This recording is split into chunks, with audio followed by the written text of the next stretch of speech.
ꯊꯥꯡꯕ ꯉꯝꯂꯒꯅ ꯁꯦꯜ ꯑꯃꯗꯤ ꯄꯣꯠ ꯆꯩꯒꯤ ꯗꯤꯃꯥꯟꯗ ꯂꯧꯔꯛꯄ ꯑꯃꯗꯤ ꯈꯨꯠꯂꯥꯏ ꯄꯥꯏꯕꯁꯤꯡꯅ ꯆꯍꯤ ꯑꯃꯗ ꯀ꯭ꯂꯥꯁ ꯇꯧꯕ ꯅꯨꯃꯤꯠ ꯃꯁꯤꯡ 220ꯗꯒꯤ ꯍꯟꯊꯕ ꯌꯥꯗꯦ ꯍꯥꯏꯕ ꯂꯣ ꯒꯣꯚꯔꯟꯃꯦꯟꯠꯅ ꯑꯩꯈꯣꯏꯅ ꯒꯚꯔꯟꯃꯦꯟꯠꯗ ꯗꯤꯃꯥꯟ 3 ꯈꯛ ꯄꯨꯈꯠꯆꯒꯦ ꯍꯥꯏꯔꯤꯕ ꯗꯤꯃꯥꯟꯁꯤꯡ ꯑꯁꯤꯗꯤ ꯑꯍꯥꯟꯕꯗ ꯃꯍꯩꯂꯣꯏꯁꯪꯁꯤꯡꯗ ꯄꯨꯕ ꯊꯥꯡꯕ ꯉꯝꯂꯣꯏꯗꯕ ꯁꯦꯜ ꯊꯨꯝꯒꯤ ꯑꯣꯏꯕ ꯑꯃꯗꯤ ꯄꯣꯠ ꯆꯩꯒꯤ ꯗꯤꯃꯥꯟꯁꯤꯡ ꯂꯥꯜꯍꯧꯕꯁꯤꯡ ꯑꯃꯗꯤ ꯈꯨꯠꯂꯥꯏ ꯄꯥꯏꯕꯁꯤꯡꯅ ꯇꯧꯕꯤꯒꯅꯨ ꯑꯅꯤꯁꯨꯕꯗ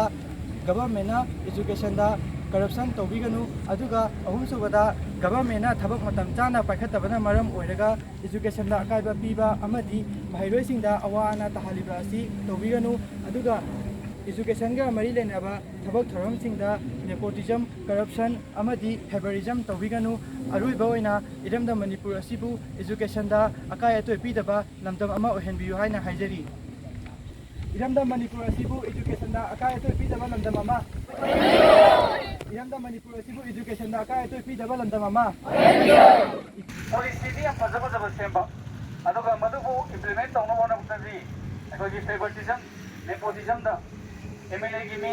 मिनिस्टर की मी नुवाय खौमदा पोस्टिंग थाबा लाइरिबा पॉलिटिक्सिंग अमदि कनोसिंगसिना मियें चंबिरगा सिगुंबा लाइरिबा डिमांड तौरिबसिंग असे मियें चंबियु अमदि अखोई स्कूल असिदा ओजा वाटपगी मथक्ता अमु सुमाइना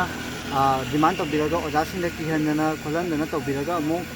ओजासिंग छात्रसिंबु लाई ताको फंगनदबिबसे अखोई स्कूल की महिरोई माइकेदगी नुवाइजदे अदुना ओजा वालिबे मथक्सिदा सुमाइना तौबिरगादि अखोई लाई कमाई तमगनी लांगी चैथिंग अमदि कोरोना चैथिंग कयाना अखोई हजिक लाई तमहंगु खंग्रे अदुगी मथक्ता अमु डिमांड कया कसलकवा सिजना अमु ओजासिंगा अखोई तममना पोको किहनबा सेंटर को पसंद कया लेबसिना अखोई छात्रसिंगा यामना अमांगबो ओय अदुना याबिरगति अखोई पालिबा सरकारना मियें चंबिनबा हाइजरी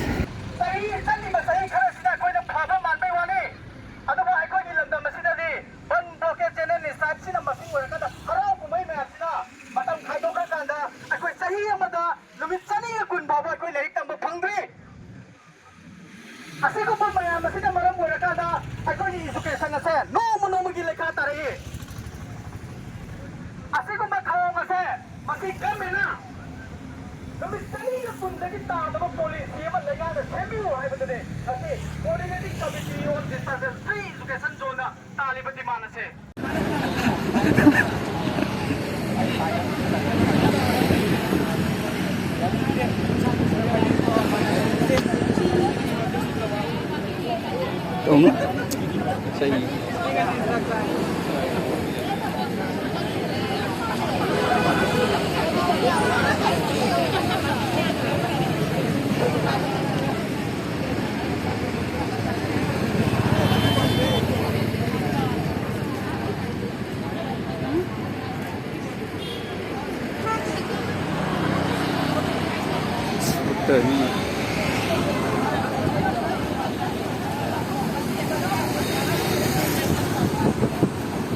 महिलोइसंग अमदि एजुकेशनल इंस्टीट्यूशन सिंगदा पुबा तामा ngamlodaba pot chai amadi